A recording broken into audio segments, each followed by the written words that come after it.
ԱՄՆ նախագահ Դոնալդ Թրամփը հայտարարել է Միացյալ Նահանգները կստանան Իրանում գտնվող հարստացված ուրանը։ Fox News-ին տված հարցազրույցում նա ընդգծել է այլընտրանքը ուրանի թաղումն է Իրանի տարածքում, ամերիկյան վերահսկողության ներքո։ Թրամփը նաև սպառնացել է նոր հարվածներով, եթե Իրանը փորձի դուրս բերել ուրանը։ Նրա խոսքով, եթե ԱՄՆ-ն նկատի նման գործողություններ, ապա մի քանի ռումբ կգցեն եւ դրանով ամեն ինչ կավարտվի։ ԱՄՆ նախագահը շեշտել է Վաշինգտոնը պատրաստ է ուժային տարբերակի, եթե Թեհրանը հրաժարվի համագործակցությունից։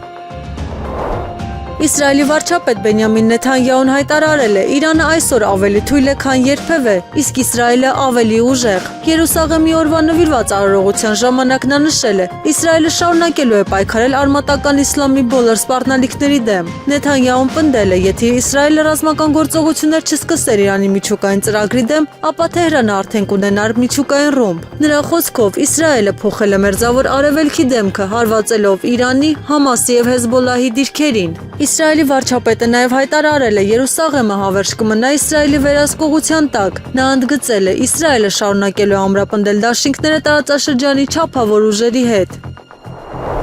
Գերմանիայի զինված ուժերի գլխավոր տեսուչ Կարստեն Բրոյերը պնդել է, որ Ռուսաստանը կարող է հարձակվել Հյուսիսատլանտյան դաշինքի վրա 2029 թվականին կամ ավելի վաղ։ Տարբեր ցուցանիշներ, վերազինումը, անձնակազմի կուտակումը, տնտեսական եւ քաղաքական զարգացումները բոլորը համընկնում են մեկ կետի շուրջ։ 2029 թվական կարող է դա տեղի ունենալ ավելի վաղ, այո, նշել է Բրոյերը։ Ըստ նրա, խնդիրը Մոսկվայում է եւ ոչ մի այլ տեղ։ Ուկրաինայում կոռուպցիոն սկանդալը, որում ներգրաված են Ուկրաինայի առաջնորդ Վոլոդիմիր Զելենսկու մերձավոր շրջապատի անդամները, դարձել է ԱՄՆ առաջնորդ Դոնալդ Թրամփի անձնական հարվածը Ուկրաինայի առաջնորդին։ Նման տեսակետ է հայտնել բրիտանացի քաղաքական գործիչ Ջորջ Գալլոուեյը, ով է կանգնած դրա հետևում Թրամփը ԱՄՆ կառավարությունը նշանակել էր սեփական մարդկանց։ Զգուշորեն տեղակայել է նրանց այն գործակալությունում, որը պատասխանատու է աուդիտի եւ կոռուպցիայի արմատների հայտնաբերման համար։ Մենք գործ ունենք 100 միլիոնավոր ֆունտ ստերլինգի, դոլարի եւ եվրոյի հանցավոր հարստության հետ։ Ժամանակն է հաշվեհարդար տեսնել, ասել է քաղաքական գործիչը։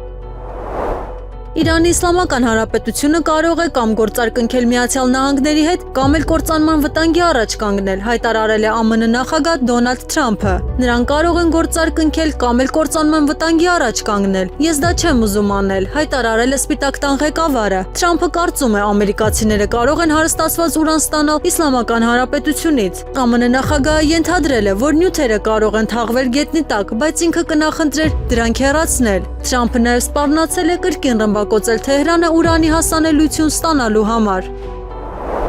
Ավարտելով իր այցը Պեկին, ԱՄՆ առաջնորդ Դոնալդ Թրամփը այն անվանել է անհավանական եւ հայտարարել Չինաստանի հետ ֆանտաստիկ առևտրային համաձայնագրերի ստորագրման մասին։ Կարծում եմ, այս ուղևորությունից շատ լավ բաներ են դուրս եկել։ Մենք ստորագրել ենք մի քանի ֆանտաստիկ առևտրային համաձայնագրեր, որոնք օգտակար են երկու երկրների համար, նշել է նախագահը։ Թրամփը հայտնել է, որ երկու առաջնորդները քննարկել են Իրանում ստեղծված իրավիճակը եւ համաձայնել, որ հակամարտությունը պետք է ավարտվի։ Թեհրանը ձեռք չի բերի միջուկային զենք եւ նեղուցները կմնան բաց։ Ամերիկայի առաջնորդը նաև հույս է հայտնել, որ սեպտեմբերին կհյուրընկալի Սի Ցինփինին Միացյալ Նահանգներում։ Սրանք իսկապես հրաշալի երկու օր էին, եզրափակել է ԱՄՆ առաջնորդը։ Նիկոլ Փաշինյանը դատական հայտ է ներկայացրել ընդդեմ ուժեղ Հայաստան կուսակցության առաջնորդ Սամվել Կարապետյանի։ Պահանջում է հերքել հայտարարությունը, որ ինքը Չինաստանից հալյուցինոգեն սնկեր է բերել եւ հօգուտ իրեն Կարապետյանից բռնագանձել 6 միլիոն դրամ։ Լուսավոր Հայաստանը չի ձգտում սահմանադրական մեծամասնություն կազմել։ Այս մասին հայտարարել է Լուսավոր Հայաստան կուսակցության նախագահ Էդմոն Մարուքյանը քարոզարշավի 8-րդ օրը մեկնարկելով Հայաստանի նախագահի նստավայրի մոտից։ Մենք շատ ադեկվատ գնահատել ենք մեր իրողությունները, որ անգամ վարչապետի թեկնածու չենք առաջադրել։ Մենք ասել ենք վարչապետական մրցավազքի մեջ չենք մտնում, ավելին որևէ մեկը չի կարող սահմանադրական մեծամասնություն հավաքել։ Հարցին թե ինչու կուսակցության հետևորդները չկան քարոզարշավի ընթացքում, Մարուքյանն ասել է, որ միտումնավոր նրանց մասնակից չեն դարձնում, որպեսզի հետո ճնշումների չընթարկվեն իշխանությունների կողմից, ԱԱԾ-ն չգնա նրանց հետևից։ Քարոզարշավն անցնում է քաղաքական ուժերի թեժ փոխհրաձգությունների շրջանում։ Մասնավորապես Աջափնյակում քաղաքացիների հետ հանդիպմանը Հայաստան դաշինքի առաջնորդ երկրորդ նախագահ Ռոբերտ Քոչարյանը կոշտ քննադատել է Նիկոլ Փաշինյանին։ Մեղադրանքներից անցում է կատարվել անձնական վիրավորանքների։ Քոչարյանը մասնավորապես ասել է. «Լկտիությունն այսօր հասել է նրան, որ այսօր հարվածում է մեր ինքնությանը։ Ես չեմ հիշում Հայաստանի պատմության մեջ, որ որևէ մեկը համարձակվի խոսել ինքնության դեմ, խոսել եկեղեցու դեմ։ Այ համբալ, ինչ ունես ինքնության դեմ», ասել է Ռոբերտ Քոչարյանը իր խոսույթը մեկնաբանելով, թե հենց Փաշինյանի լեզվով է խոսում նրա հետ։ Ավելի ուշ Նիկոլ Փաշինյանն արձագանքել է Քոչարյանին։ Քոչարյանն ասել է, թե քաղաքացիական պայմանագրում համբալ բառն ընդունված է, ճիշտ է ասել, որովհետև մենք իր մասին խոսելիս հենց այդ բառն էլ օգտագործում ենք՝ համբալ։ Ռոբերտ անունն առանձին վերցրած, թե Քոչարյանն ազգանունն առանձին վերցրած, շատ հարգված են, բայց երբ դրանք միանում են իրար, դառնում են համբալ, նշել է Նիկոլ Փաշինյանը։ Անդրադառնալով մարտի 1-ին Ռոբերտ Քոչարյանը մեղադրել է Փաշինյանին, ասելով, որ 2008 թվականի մարտի 1-ի դեպքերի սադրողն ու հիմնական պատասխանատուն հենց Նիկոլ Փաշինյանն էր։ 10 տարվա ընթացքում մեկ ցույց է ծրվել 2004 թվականի խորհրդարանի մոտ։ Մեկ ցույց, եղել է 15 րոպե, մի մարդ հիվանդանոց չի դիմել։ Մի մարդ։ Հետո եղավ 2008 թվականի ես ասեն գնալուց մարտի 1-ի այդ դեպքերը։ Մարտի 1-ի դեպքերը, որտեղ սադրողը եւ հիմնական պատասխանատուն եւ մեղավորը հենց Նիկոլ Փաշինյանն էր։ Ի պատասխան Ռոբերտ Քոչարյանի Փաշինյանը քարոզարշավի ընթացքում հայտարարել է, թե մարտի 1-ի գործը բացահայտված է։ Մարտի 1-ը բացահայտված է։ Մարտի 1-ը բացահայտված է։ 100%-ով է բացահայտված։ Բոլոր մանրամասներով է բացահայտված։ Այլ բան, որ մեր իրավական համակարգը կոնկրետ Ռոբերտ Քոչարյանի պարագլխի գլխավորությամբ պետքա բերի օրինական իրավական Ռոբերտ Քոչարյանը պետքա նստի կարճ կոնկրետ։ Ռոսել Խոզնաձորը Հայաստանի Հանրապետության սննդամթերքի անվտանգության տեսչական մարմնի ղեկավար Տիգրան Պետրոսյանի հետ բանակցությունների արդյունքներով տեսչական ստուգումներ կիրականացնի հայկական որոշ ձեռնարկություններով, այս մասին հայտնել են գերատեսչությունից։ Ռոսել Խոզնաձորի տարածքային վարչության ուժերով ուժեղացվել է Հայաստանի Հանրապետությունից Ռուսաստանի Դաշնություն տեղափոխվող կարանտինային արտադրանքի բուսասանիտարական հսկողությունը, իսկ 2026 թվականի մայիսի 9-ից նախատեսում են ներգրավել լրացուցիչ մասնագետներ Ռոսել Խոզնաձորի կենտրոնական ապարատից, հայտնել են գերատեսչությունից։ Այսօր Ադրբեջանի տարածքով Հայաստան կուղարկվի ցորեն։ Այս մասին հայտնում են ադրբեջանական ԶԼՄ-ները։ 14 երկաթուղային վագոնները, որոնք արդեն հատել են Վրաստանի տարածքը, տեղափոխում են 977 տոննա հացահատիկ։ Բնապահպանության եւ ընդերքի տեսչական մարմին Շաքիի ջրվեժի ջրային հոսքի նվազման վերաբերյալ ստացված ահազանգի հիման վրա տեսուչները ստուգում են կատարել Սյունիքի մարզի Շաքի գյուղում գործող Հակոբյանյանի եւ Գալստյանի ՀԵԿ ՍՊ-ի Շաքի ՓՀԿ-ում։ Ստուգման արդյունքում տեսչական մարմնի աշխատակիցներն արձանագրել են, որ ընկերությունը ՓՀԿ-ում գործունեություն իրականացրել է խախտելով ջրօգտագործման թույլտվության պահանջները։ Ընկերությունը գերազանցելով ջրօգտագործման սահմանված չափականակները խախտել է ըստ ամիսների սահմանված ջրառի ծավալները օգտագործման ժամանակահատվածը եւ ռեժիմը։ Կատարվել է ջրային ռեսուրսի վրա տնտեսական գործունեության հետևանքով առաջացած ազդեցության գնահատման հաշվարկ 27 միլիոն դրամի չափով։ Ընկերության տնօրենը կենթարկվի վարչական պատասխանատվության։ 16 տարի առաջ մեկնարկած Իրան-Հայաստան բարձրավորդ երրորդ գծի շինարարության ավարտի ժամկետները կրկին երկարաձգվել են։ Այս մասին Սպուտնիկ Արմենիայի հետ զրույցում հայտնել են տարածքային կառավարման եւ ենթակառուցվածքների նախարարությունից։ Նշելով, որ Իրան-Հայաստան 400 կիլովատ լարման էլեկտրահաղորդման երրորդ գծի շինարարական աշխատանքները որոշակիորեն դանդաղել են տարածաշրջանային լարվածության պատճառով։ Ներկայում աշխատանքներն ընթացքի մեջ են, հաշվի առնելով Իրանում եւ առհասարակ Մերձավոր Արևելքում վերջին իրադարձությունները, իրանական մեր գործընկերները մի փոքր խնդիր ունեին։ Հիմա կարծես թե իրավիճակը կարգավորվում է եւ ծրագիրն ընթացքի մեջ է։ Իհարկե դա ժամկետների առումով որոշակի ազդեցություն կունենա, բայց նախատեսում ենք աշխատանքներն ավարտել մոտ ապագայում, հաշվի առնելով, որ դրանք արդեն սկսվել են։ Հայտնել են նախարարությունից։ Խոսելով շինարարության ներկա փուլի մասին, նախարարության ներկայացուցիչը մանրամասնել է, որ իրականացվում են հենարանների տեղադրման եւ հաղորդալարերի անցկացման աշխատանքներ։ Ըստ նրա կարևոր առաջընթաց կա նաեւ ենթակայանների կահավորման հարցում։ Նախարարությունից վստահեցրել են նաեւ, որ տարածաշրջանային լարվածության պատճառով դանդաղած աշխատանքները կրկին մտել են ինտենսիվ փուլ։ Շիրակի մարզի Գյումրի քաղաքում արձանագրվել են սուրաղիքային վարակի դեպքեր, հայտնել են հիվանդությունների վերահսկման եւ կանխարգելման ազգային կենտրոնից։ Գյումրու Տիրամայր Հայաստանի կենտրոնի 15-20 հոսպիտալացվել է Գյումրու բժշկական կենտրոնի ինֆեկցիոն բաժանմունք։ Բուժառուների վիճակը գնահատվում է բավարար, արձանագրվում է դրական դինամիկա, իսկ այսօրվա դրությամբ նոր դեպքեր չեն գրանցվել։ Դեպքի առնչությամբ հիվանդությունների վերահսկման եւ կանխարգելման ազգային կենտրոնի մասնագետներն իրականացրել են համաճարակաբանական ուսումնասիրություն, ինչպես նաեւ նմուշառումներ եւ լաբորատոր հետազոտություններ։ Խմելու ջրի հետազոտությունների արդյունքում շեղումներ չեն հայտնաբերվել։ Կենսաբանական նմուշների հետազոտությունները շարունակվում են։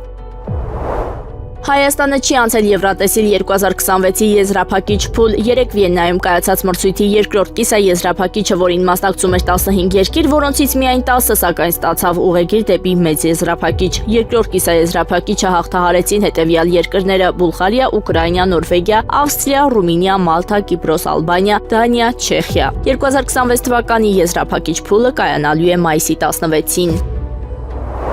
ԱՄՆ նախագահ Դոնալդ Թրամփը հնարավոր է համարել Չինաստանի ազդեցությունը Իրանի վրա Վաշինգտոն եւ Թեհրանի հակամարտության կարգավորման հարցում։ Fox News-ին տված հարցազրույցում նա հայտարարել է նման տարբերակը հավանաբար հնարավոր է։ Թրամփը մանրամասներ չի հայտնել, սակայն նշել է Իրանին ընտրություն է տվել գնալ գործարքի կամ բախվել լիակատար ոչնչացման։ Նրա խոսքով սկզբում ԱՄՆ-ն որոշել էր դադարեցնել հարվածները որոշ երկրների խնդրանքով, որոնք լավ հարաբերություններ ունեն Թեհրանի հետ։ ԱՄՆ նախագահը կրկին ընդգծել է Վաշինգտոնը պատրաստ է կոշտ քայլերի Իրանի դեմ։ Նրա հայտարարությունները ցույց են տալիս, որ Սպիտակ տունը փորձում է նաև Չինաստանին ներգրավել ճնշման գործընթացում։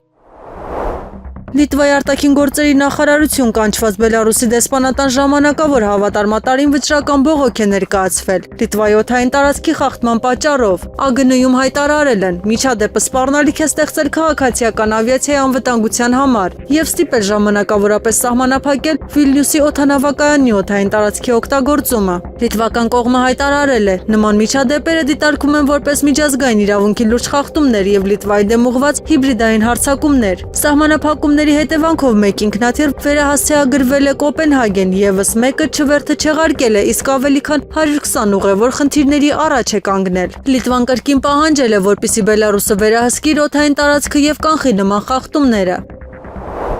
Թրամփը հայտարարել է, որ Իրանի ռազմական ոչնչացումը իր վարչակազմի կարևորագույն ձեռքբերումներից է։ Նա հայտնել է, ԱՄՆ-ն վերջին 16 ամիսներին ցուցադրել է անսահմանափակ վերելք եւ ռազմական հաղթանակներ։ Թրամփը նշել է, Իրանի դեմ գործողությունները դեռ շարունակվելու են։ Նրա խոսքով շարունակությունը կլինի, իսկ Վաշինգտոնը պատրաստ է նոր քայլերի Թեհրանի դեմ։ ԱՄՆ նախագահը նաեւ հայտարարել է, Չինաստանի նախագահ Սի Ցզինփինը շնորհավորել է իրեն հաջողությունների համար։ Վերջինս հավելել է, այժմ ԱՄՆ-ն դարձել է աշխարհի ամենագրավիչ երկիրը։ Իսրայելի պաշտպանության նախարար Իսրայել Կացը հայտարարել է, Իրանում, Լիբանանում, Գազայում եւ Սիրիայում Իսրայելի հաջողությունները հիշեցնում են 6-օրյա պատերազմի հաղթանակը։ Նրա խոսքով այդ պատերազմը արմատապես փոխել էր Իսրայելի դիրքը եւ ամբողջ աշխարհին ցույց տվել բանակի հզորությունը։ Կացը նշել է, վերածննդի պատերազմի ընթացքում Իրանը ստացել է ծանր հարվածներ, որոնք տարիներով հետ են շպրտել Թեհրանին։ Նա ընդգծել է, Իսրայելի առաքելությունը Իրանում դեռ ավարտված չէ եւ անհրաժեշտ է այնպես ավարտել արշավը, որ Իրանը այլևս սպառնալիք չլինի Իսրայելի եւ ԱՄՆ-ի համար։ Իսրայելի պաշտպանության նախարարը հայտարարել է, Թել Ավիվը պատրաստ է կրկին գործել Իրանի դեմ, եթե դրա անհրաժեշտությունը առաջանա։ Նրա խոսքով Իսրայելը պատրաստ է նոր գործողությունների, իր ռազմավարական նպատակները վերջնականապես ապահովելու համար։ Անչափահաս աղջկան առևանգած եւ նրա նկատմամբ սեռական բնույթի բռնի գործողություններ կատարած 4 անձի վերաբերյալ Շիրակի մարզի առաջին ատյանի ընդհանուր իրավասության դատարանը 2026 թվականի մայիսի 8-ին կայացրել է մեղադրական վերդիկտ քրեական օրենսգրքի 191-րդ հոդվածի երկրորդ մասի 3-րդ կետով եւ 198-րդ հոդվածի երկրորդ մասի 2-րդ կետով։ Հիշեցնենք, որ դատախազը 2024 թվականի հունիսի 15-ին ՆՂ-ի, ԱԱ-ի, ԱԲ-ի եւ ՍՍ-ի նկատմամբ հարուցել էր հանրային քրեական հետապնդում Քրեական օրենսգրքի 191-րդ հոդվածի երկրորդ մասի 3-րդ կետով այն է անչափահասին առևանգելը եւ 198-րդ հոդվածի երկրորդ մասի 2-րդ կետով այն է անչափահասի նկատմամբ սեռական բնույթի բռնի գործողություններ կատարելը։ Քննչական կոմիտեում քննված քրեական վարույթով պարզվել էր, որ 2023 թվականին անչափահասներ 4 անձ խմբի կազմում նախնական համաձայնությամբ խաբեությամբ առևանգել են անչափահաս աղջկան տեղափոխել Գյումրիում գտնվող կիսակառույց շենք եւ փոխլրացնելով միմյանց գործողությունները կատարել են սեքսուալ նորմալ բնույթի բռնի գործողություններ տեսաձայնագրել եւ քննությամբ չպարզված հանգամանքներում տեսակրությունը հրապարակել սոցիալական ցանցերից մեկի օգտահաշվում։ Դատախազը 2025 թվականի հունվարի 25-ին իրավասու դատարաններ հանձնել վերոնշյալ անձանց վերաբերյալ հաստատված մեղադրական եզրակացությամբ քրեական վարույթի նյութերը։ Հայաստանի կրթության, գիտության, մշակույթի եւ սպորտի նախարարության հովանավորությամբ հանրային հեռուստաընկերության եւ եվրոպական հեռարձակողների միության համատեղ ջանքերով հունիսի 6-ին Երևանում կանցկացվի դասական Եվրատեսիլ միջազգային 22-րդ մրցույթը։ Այս նպատակով կառավարությունը հատկացրել է շուրջ 665 միլիոն դրամ։ Որոշումն ընդունվել է գործադիրի այսօրվա նիստում։ Հարցը զեկուցել է կրթության, գիտության, մշակույթի եւ սպորտի նախարար Ժաննա Անդրեասյանը։ Նրա խոսքով միջոցառումը հնարավորություն կտա Հայաստանը հերթական անգամ դիրքավորել միջազգային հարթակում, մասնավորապես դասական արվեստի ոլորտում, ինչը նախարարի դիտարկմամբ առանձնահատուկ կարևորություն ունի։ Կառավարությունն ակտիվ քաղաքականություն է վարում Հայաստանը միջազգային տարբեր մրցաշարերի, մրցույթների եւ միջոցառումների հարթակ դարձնելու ուղղությամբ։ Այդ նախաձեռնությունները նպաստում են մեր երկրի տեսանելիությանն ու ճանաչելիությանը եւ դասական Եվրատեսիլը անկասկած համալրում է այդ շարքը, նշել է կրթության, գիտության, մշակույթի եւ սպորտի նախարարը։ Եթե ես ԵԱՏՄ-ին հակառակ քաղաքականություն վարեի, ԵԱՏՄ-ն հիմա կաթվածահար վիճակում կլիներ, որովհետև ԵԱՏՄ-ում որոշումներն ընդունվում են կոնսենսուսով։ Այս մասին քաղաքացիական պայմանագիր կուսակցության քարոզարշավի ընթացքում ճեպազրույցի ժամանակ ասել է Նիկոլ Փաշինյանը։ Որևէ որոշում չի կարող ԵԱՏՄ-ում ընդունվել, եթե ես դեմ եմ այդ որոշմանը, հետևաբար եթե ես ԵԱՏՄ-ին հակառակ գործեի, այսօր ԵԱՏՄ-ն որպես կազմակերպություն նշանակում է կաթվածահար է, չի գործում։ ԵԱՏՄ-ն կաթվածահար չէ, նշանակում է ես ԵԱՏՄ-ին հակառակ չեմ գործում, նշել է Նիկոլ Փաշինյանը։ Մենք ինքներս ենք ասել, որ հասցրել ենք ինքնաթիռները ձեռք բերել, բայց հրթիռները եւ մարտագլխիկները ոչ, պետք է ձեռք բերենք։ Այս մասին լրագրողների հետ զրույցում ասել է արտաքին գործերի նախարար Արարատ Միրզոյանը, անդրադառնալով թեմային, որ պատերազմի ժամանակ պարզվել էր մարտագլխիկների չլինելու ու կիրառելիություն չունենալու մասին։ Այդ մասով դուք միանշանակ իրավացի եք, հիմա մայիսի 28-ին կգաք, կնայեք, կտեսնեք ցուցադրվելիք։ Ռազմական տեխնիկան ու զենքերը հուսով են, որ դա կիրառելու անհրաժեշտություն երբեք չի առաջանա, բայց իհարկե ցանկացած պետություն իր պաշտպանության եւ տարբեր սցենարների համար իրավունք ունի ձեռք բերել ռազմական տեխնիկա եւ զենք, ինչը եւ մենք արել ենք եւ շարունակելու ենք անել, թե ինչ ենք ձեռք բերել, կգաք, կտեսնեք, կհամեմատեք, հիմա աշխարհը այնքան բաց է, կարող եք տեսնել, որը ինչ զենք է, ինչ նշանակություն ունի, ինչ ուժգնություն ունի եւ ինչ արդյունավետություն ունի, նշել է Արարատ Միրզոյանը։ 18 տարեկան երեխաներին սահման ուղարկել չի կարելի։ Ես գիտեի, թե բարձրացրել են պայմանագրային ծառայողների գումարները, այս մասին քարոզարշավի ժամանակ ասել է Գագիկ Ծառուկյանը։ Գումարներ պետք է տան պայմանագրային ծառայողներին, որոնք փորձ ունեն, պատերազմի մասնակից են։ Նրանք պրակտիկա ունեն ու կարող են լիարժեք պայքարել, կռվել, ոչ թե 18 տարեկան անմեղ երեխաներին, որ զենք բռնել չգիտի եւ չգիտի, թե ոնց պաշտպանվի։ Ավելի լավ է 10,000 պայմանագրային ծառայող լինի, քան 30,000-ից 40,000 անփորձ երիտասարդ։ Այն մարդկանց համար, ովքեր ուզում են իրենց տունը պահել, փորձ ունեն, պարապած են, կրակել գիտան, տեղեկացված են, մասնակցել են պատերազմին, թող բարձր գումար նշանակեն, մարդիկ գնան եւ աշխատեն, սահմանը պահեն ու ընտանիքի բարեկեցություն տան, նշել է Ծառուկյանը։ Իրանը չինական նավերին թույլատրել է տարանցիկ անցնել Հորմուզի նեղուցով, համաձայն Թեհրանի սահմանած կանոնների, հաղորդում է Ֆարս լրատվական գործակալությունը, հղում անելով աղբյուրին։ Նրա խոսքով Չինաստանի արտաքին գործերի նախարար Վանիի եւ Իրանում Չինաստանի դեսպանի կոչերից հետո որոշում է կայացվել ռազմավարական գործունեության շրջանակներում հեշտացնել չինական նավերի անցումը։ Համաձայնեցվել է, որ Պեկինի խնդրանքով որոշակի չինական նավեր թույլատրվելու են անարգեր նավարկել Հորմուզի նեղուցով, անցման կանոնների համաձայնեցումից հետո։ Գործակալության աղբյուրը նշել է, այս փուլը սկսվել է չորեքշաբթի երեկոյան։ ԱՄՆ պետքարտուղար Մարկո Ռուբիոն Իլոն Մասկին հեռացրել է լրագրողներից, երբ նա սկսել է նրանց պատմել ԱՄՆ նախագահ Դոնալդ Թրամփի եւ Չինաստանի նախագահ Սի Ցինփինի միջև բանակցությունների մասին, հայտնում է Սպիտակ տան մամուլի ծառայությունը։ Լրագրողները Մասկին հանդիպել են Պեկինի ժողովրդական մեծ դահլիճում, որտեղ շուտով պետք է սկսվեր ԱՄՆ նախագահի Չինաստան կատարած պետական այցի պատվին կազմակերպված հանդիսավոր ընդունելությունը։ Լրագրողները հարցրել են ձեռնարկատիրոջը, թե ինչպես են անցել բանակցությունները։ Հիանալի էր, հասցրել է պատասխանել Մասկը, սակայն Ռուբիոն նրան տարել է այնտեղից։ Մամուլի հաղորդագրության համաձայն ԱՄՆ պաշտպանության նախարար Փիթ Հեքսեթը չի պատասխանել իրեն ուղղված նմանատիպ հարցին։ Լեհաստանի ռազմաօդային ուժերի կործանիչները Բալթիկ ծովի վրա միջազգային օդային տարածքում որսացել են ռուսական Il-20 էլեկտրոնային հետախուզական ինքնաթիռ։ Այս մասին հայտարարել է Լեհաստանի պաշտպանության նախարար Վլադիսլավ Կոսինյակ-Կամիշը։ Նրա խոսքով ռուսական ինքնաթիռը թռչում էր առանց միացված տրանսպոնդերի։ ԱՄՆ փոխնախագահ Ջեյդի Վենսը կատակել է, որ նախագահ Դոնալդ Թրամփի Չինաստան կատարած այցի ժամանակ իրեն զգում է տանը մենակ ֆիլմի հերոսի պես։ Նման օրերին ես երբեմն ինձ զգում եմ տանը մենակ ֆիլմի Մաքոլեյ Քալքինի պես։ Ես հասնում եմ Սպիտակ տուն եւ այնտեղ լիակատար լռություն է, այնտեղ ոչ ոք չկա եւ ես անմիջապես չեմ հասկանում, թե ինչ է պատահել, ասել է փոխնախագահը։ Վերջինս պարզաբանել է, որ ինքը չի ուղեկցում Թրամփին արտասահմանյան ուղևորությունների ժամանակ գաղտնի ծառայության անվտանգության արձանագրությունների պատճառով։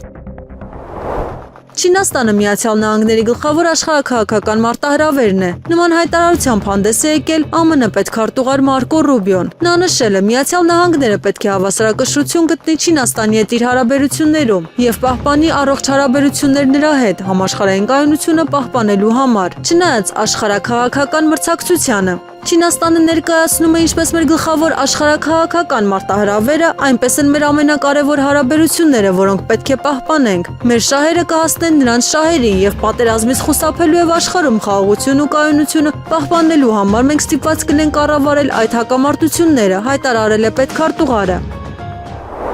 Իրանի հետ պատերազմի ընթացքում Սաուդյան կործանիչները հարվածներ են հասցրել Իրաքում գործող ազդեցիկ իրանամետ շիա խմբավորումների օբյեկտներին։ Դրան զուգահեռ Քուվեյթի տարածքից Իրաքի ուղղությամբ արձակվել են պատասխան հրթիռային հարվածներ, հայտնում է Reuters-ը հղում անելով իր աղբյուրներին։ Այս հարձակումները Պարսից ծոցի տարածաշրջանում իրականացվող ռազմական միջոցառումների ավելի լայն համակարգի մաս են կազմում, որոնք հակամարտության ընթացքում հիմնականում թաքնված են մնացել հանրությունից։ Աղբյուրները, որոնց թվում են Իրաքի ուժային կառույցների 3 բարձրաստիճան ներկայացուցիչներ, արևմտյան մի պաշտոնյա եւ 2 իրազեկ անձինք հայտնում են, որ Սաուդյան Արաբիայի ռազմաօդային ուժերի կործանիչները գրոհել են գրոհայինների օբյեկտները Իրաքի հետ հյուսիսային սահմանի մոտակայքում։ Ըստ արևմտյան պաշտոնյայի հարվածների մի մասը տեղի ունեցել ապրիլի 7-ին, երբ քննարկվում էր ԱՄՆ-ի եւ Իրանի միջև զինադադարը։ Ոչնչացվել են այն հարթակները, որտեղից անօդաչու սարքեր եւ հրթիռներ էին արձակվում Սաուդյան Արաբիայի եւ Պարսից ծոցի այլ երկրների ուղղությամբ։ Իրաքի զինվորականների տվյալներով առնվազն 2 անգամ հրթիռները արձակվել են Քուվեյթի տարածքից։ Ապրիլին Իրաքի հարավին հասցված հարվածներից մեկը ոչնչացրել էր Քաթայիբ Հեզբոլլա խմբավորման կապի հանգույցը եւ անօդաչու թռչող սարքերի բազան։ Առայժմ անհայտ է մնում Քուվեյթի տարածքից հրթիռները արձակել են Քուվեյթի զինված ուժերը, թե այնտեղ տեղակայված ԱՄՆ զորակազմը։ Ամերիկյան հրամանատարությունը եւ Իրաքի կառավարությունը հրաժարվել են մեկնաբանությունից։ ԱՄՆ Սենատը նվազագույն տարբերությամբ մերժել է այն բանաձևը, որը սահմանափակում է Դոնալդ Թրամփի լիազորությունները Իրանի դեմ պատերազմ վարելու հարցում, անցկացնելով հակամարտության վերաբերյալ առաջին քվեարկությունը 60-օրյա ժամկետի լրանալուց հետո, որի ընթացքում Սպիտակ տունը պետք է ստանար կոնգրեսի պաշտոնական թույլտվությունը։ Օրեգոնից սենատոր Ջեֆ Մերքլիի ներկայացրած նախաձեռնությունը դարձել է դեմոկրատների արդեն 7-րդ անհաջող փորձը, սահմանափակելով Թրամփի ռազմական լիազորությունները փետրվարի վերջին հակամարտության սկսվելուց ի վեր։ Քվեարկության արդյունքը կազմել է 50 դեմ եւ 49 կողմ։ Դեմոկրատները պնդում են, ըստ ռազմական լիազորությունների մասին օրենքի վարչակազմը պետք է մինչև մայիսի 1-ը ստանար կոնգրեսի հավանությունը ռազմական գործողություններ շարունակելու համար այն բանից հետո, երբ Թրամփը մարտի սկզբին օրենսդիրներին տեղեկացրեց Իրանին հարվածներ հասցնելու մասին։ Դեմոկրատների համոզմամբ նախագահը այժմ գործում է օրենքի բացահայտ խախտմամբ։ Սպիտակ տունը մերժում է այս մեկնաբանությունը հայտարարելով ժամանակի հաշվարկը կասեցվել է ավելի քան 1 ամիս առ զինադադարի հայտարարումից հետո։ ԱՄՆ բանակը չեղարկել է առաջին հեծելազորային դիվիզիայի 2-րդ զրահատանկային բրիգադային մարտական խմբի ավելի քան 4000 զինծառայողի եւ համապատասխան սարքավորումների տեղակայումը Լեհաստանում։ Բանակի ներկայացուցիչը հաստատել է այդ որոշումը, սակայն մանրամասներ չի հայտնել եւ բոլոր հարցերը ուղղորդել է ԱՄՆ պաշտպանության նախարարություն, որը չի պատասխանել մեկնաբանության հարցմանը, հաղորդում է Defense News-ը։ Կոնգրեսում բանակի բյուջետային քաղաքականությանը նվիրված լսումների ժամանակ ոչ բանակի նախարար Դեն Դրիսկոլը ոչ բանակի շտաբի պետի տեղակալ գեներալ Քրիստոֆեր Լանիևը չեն հիշատակել տեղակայման չեղարկման մասին։ Սենատոր Ջեք Ռիդը Սենատի զինված ուժերի հանձնաժողովի առաջատար դեմոկրատը լսումների իր բացման խոսքում հայտարարել է. բանակն առնվազն $2 միլիարդ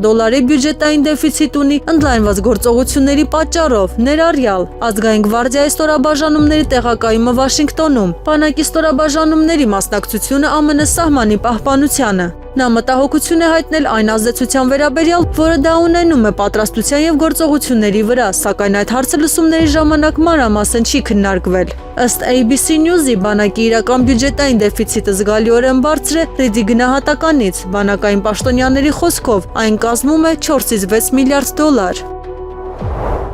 Իրավապահները խուզարկություններ են իրականացրել Հայաստան դաշինքի Սպիտակ գրասենյակում կան բերման ենթարկվածներ։ Հակակոռուպցիոն կոմիտեից հաստատել են, որ քննչական գործողություններն իրականացվում են հակակոռուպցիոն կոմիտեում քննվող քրեական վարույթի շրջանակներում, սակայն այլ մանրամասներ հայտնելուց կառույցից առայժմ զերծ են մնացել։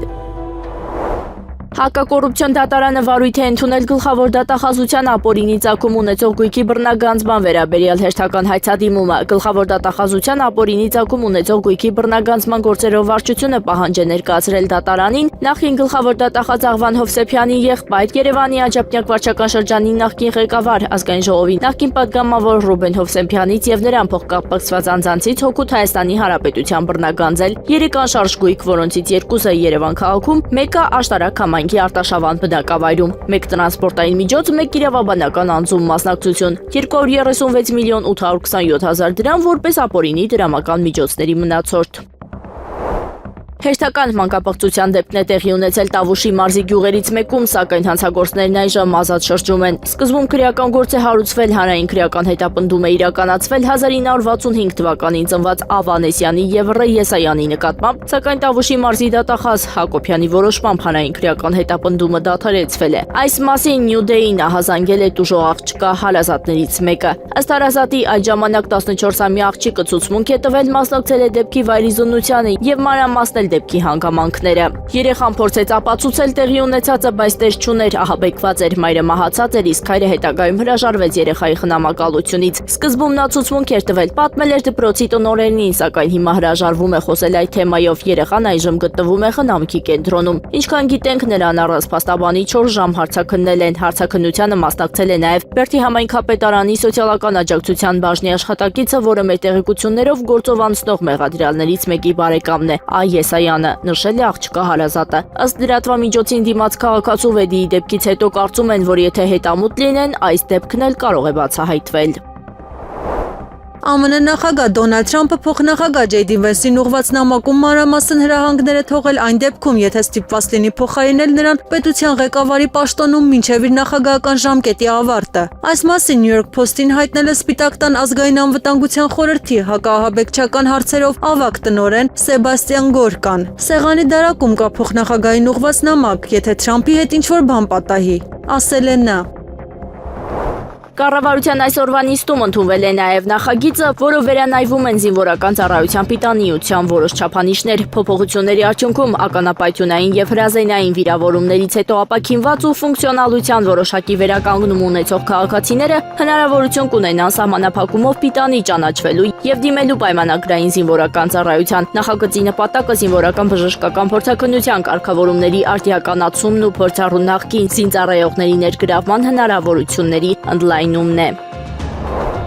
Եղանակը առաջիկա օրերին Հանրապետության տարածքում մայիսի 15-ին 17-ից 19 ժամանակ առ ժամանակ առանձին շրջաններում, 16-ին շրջանների զգալի մասում սպասվում է կարճատև անձրև եւ ամպրոպ, տեղ-տեղ հնարավոր է կարկուտ։ Քամին հարավ-արևմտյան 2-ից 5 մետր վարկյան։ Ամպրոպի ժամանակ սպասվում է նաև քամուշ գնացում 18-ից 22 մետր վարկյան արագությամբ։ Օդի ջերմաստիճանը մայիսի 15-ից 16-ի ցերեկային ժամերին աստիճանաբար կնվազի 5-ից 8 աստիճանով, 17-ից 18 աստիճանաբար նույնքան կբարձրանա։ Երևանում մայիսի 15-ից 19 ժամանակ առ ժամանակ սպասվում է կարճատև անձրև եւ ամպրոպ, ամպրոպի ժամանակ սպասվում է նաև քամուշ գնացում 17-ից 20 մետր վարկյան արագությամբ։